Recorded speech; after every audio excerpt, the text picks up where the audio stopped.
Merrin loved the sea. She loved the sound of the waves calling to her through her window. She dreamt every night of the mysteries that lay beneath. Her father was a fisherman. Each day he went out to sea, and each night Merrin waited at the rocky cliff edge, holding up a candle to guide him safely home. The two of them were poor. Their roof was leaky, and they sometimes went hungry. But as long as they had each other, Merrin knew they would be okay. At night, her father sang her songs about his great adventures. He sang of giant leviathan serpents, haunted caves, and a lost city of gold beneath the sea.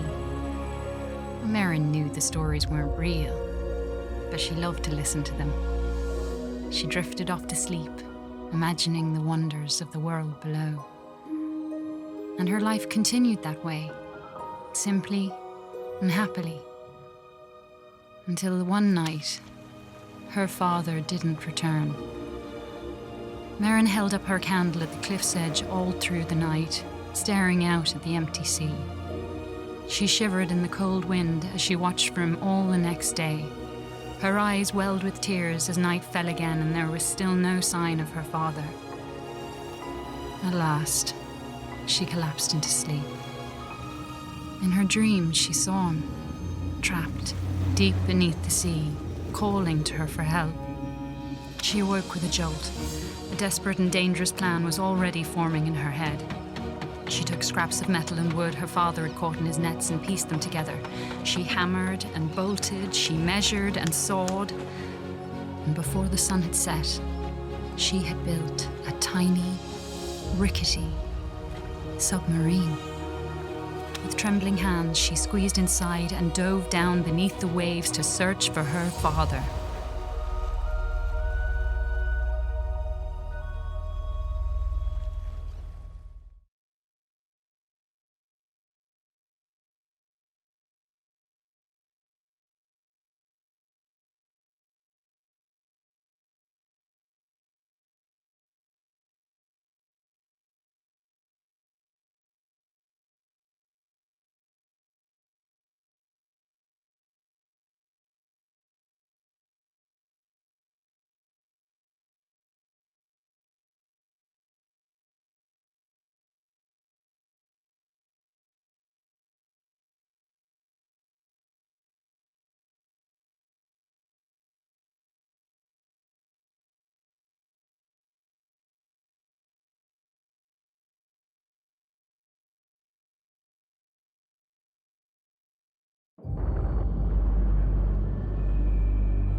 The world beneath the waves shimmered with mystery.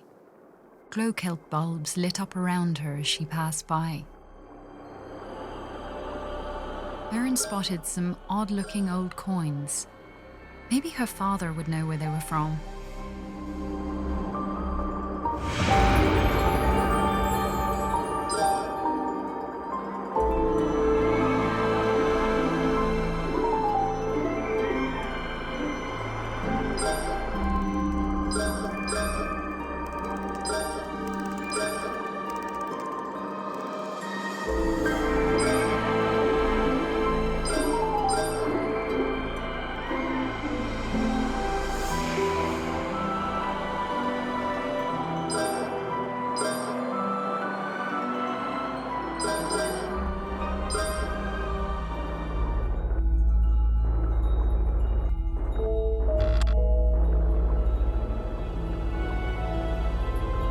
Eerie light flickered and danced on the sea floor like an underwater fire.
A seahorse, made of clockwork gears, darted out of the way as Merrin approached. She wondered who could have built such a curious creature.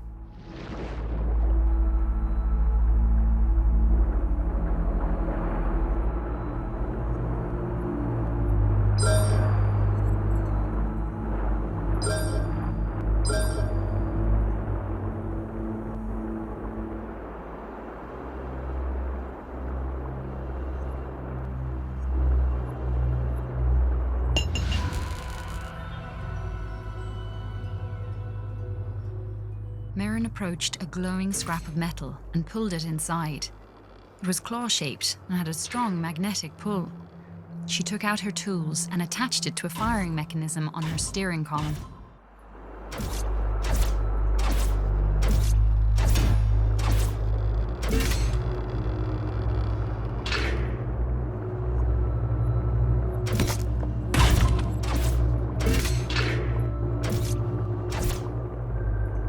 Father once told her about a mysterious, living energy called Tyne. Could that have been a Tyne wellspring?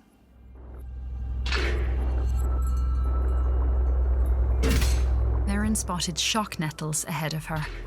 She had to be cautious, as the hostile creatures would attack her on sight.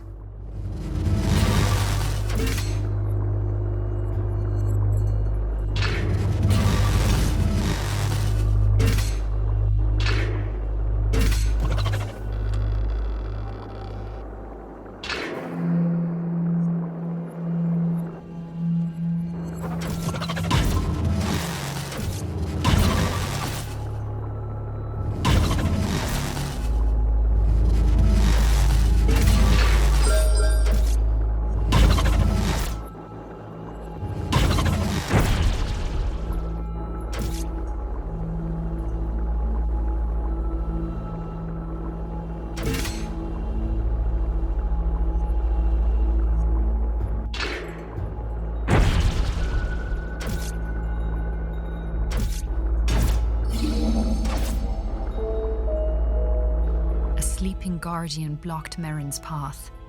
She knew it all too well from her father's stories, and she knew it must never be woken.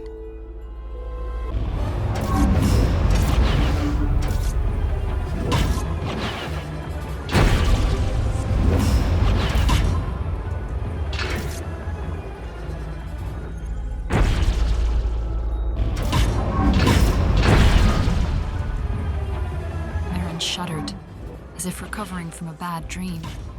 For a moment, she thought she had experienced her own death, but it had merely been the Tyne showing her one of the many possible roads ahead.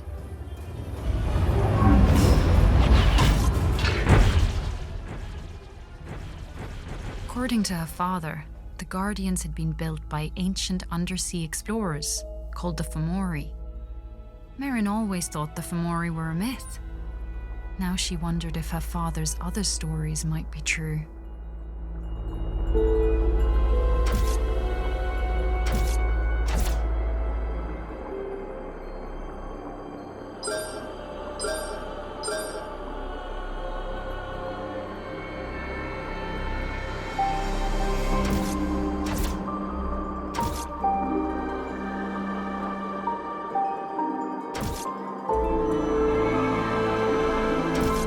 Twisted forms of sunken ships stretched out in the distance.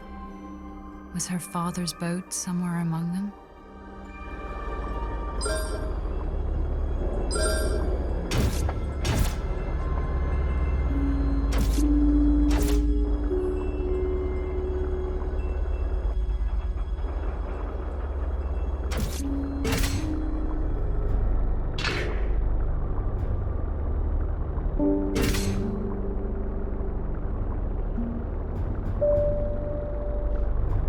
The old statue reminded her of her father's lullabies about the brave and beautiful Merrows.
Merrin explored, she sketched the terrain on a sheet of cartography paper. Her father had taught her that those who make maps are never lost.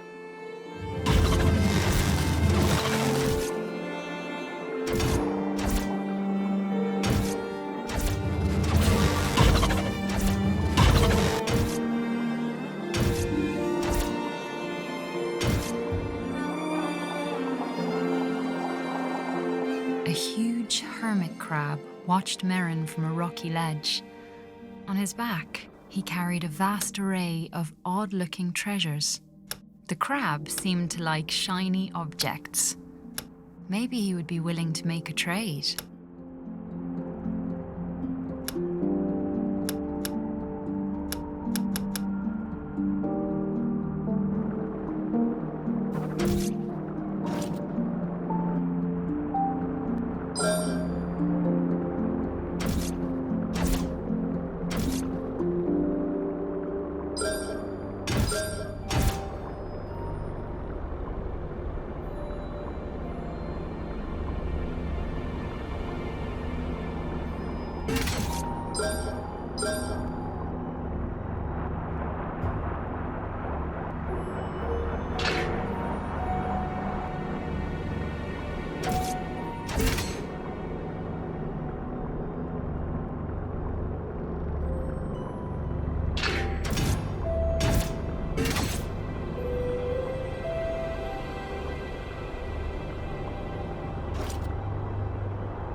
Amidst the wreckage of an old Fomori vessel lay an undamaged propulsion device.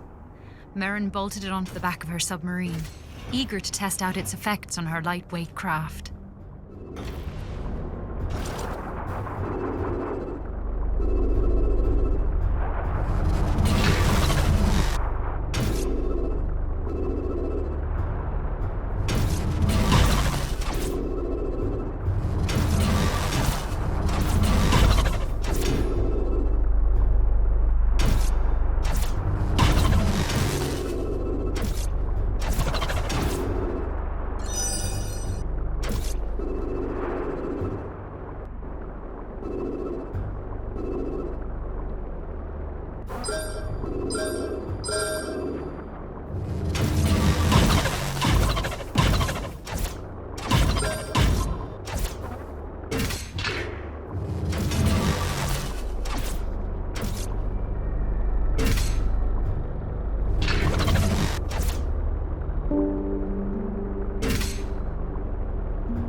giant clams were notoriously picky eaters. Each one seemed to prefer a different kind of treat.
you